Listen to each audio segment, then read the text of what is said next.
Got a little bit of a repair going on here. Timothy had a collision with the hay rake. Hay rake versus guy wire. Now, it happened, I don't know, 3-4 days ago. We had a little bit of rain, so we haven't made hay for a couple days. I think it happened on, I'm going to say, Saturday. Yeah, and it is now Saturday, so it's been a week. We used a little hay rake to finish up what we were doing, but now I've got the part off. I didn't have my camera with me, so I didn't have the takeoff on film, but here's the repair. This is what happened to it. It made this 5/16 by 5.5 inch by 20 inch piece of flat iron into a proverbial pretzel. I mean, it twisted her good, but the funny thing is it was already broke. You can see that's kind of rusty there, and of course I had to torch off what wasn't broken off. This side held up really well. Well, because it's 5.5 inches, you know, New Holland has to skimp on their steel.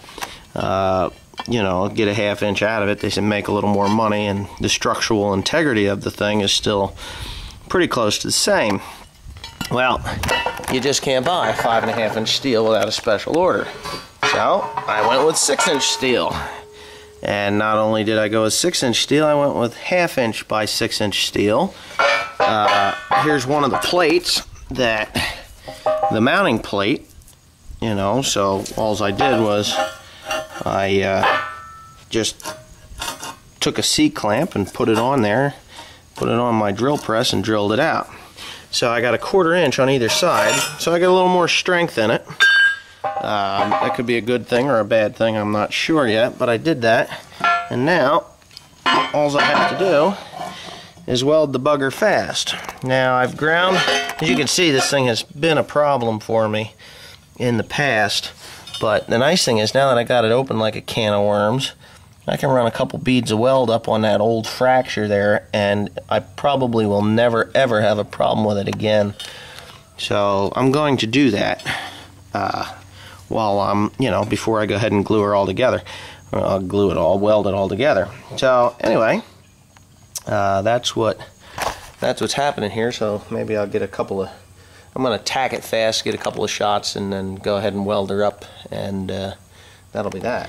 Okay, so I just welded up the inside there, so it should be pretty good. I don't think I'm going to have a problem with that anymore. This one here, even if there is a fracture in there, which there is not, it would be rather difficult to get the wand down in there, so I'm not even going to worry about that.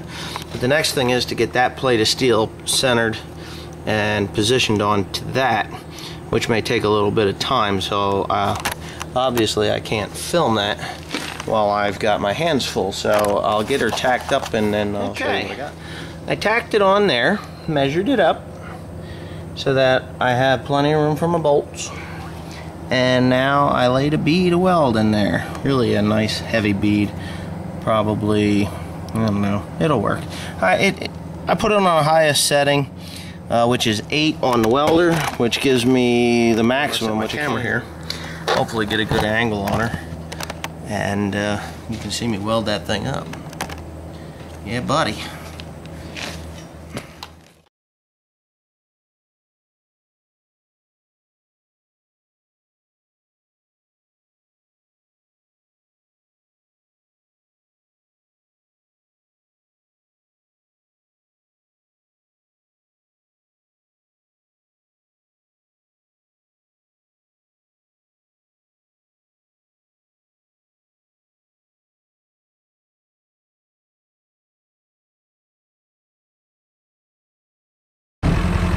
Alright, here it is. We're putting her on.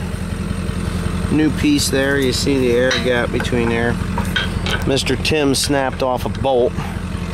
So I only brought 6. I needed 8. I don't know why I was so retarded, but I only grabbed 6 instead of 8, so we had to go back and get 3 more because we snapped one. So anyways, there's the fix. I got to put that cylinder there. Just got to go into that hole. Tim, get going on that, and we should be good.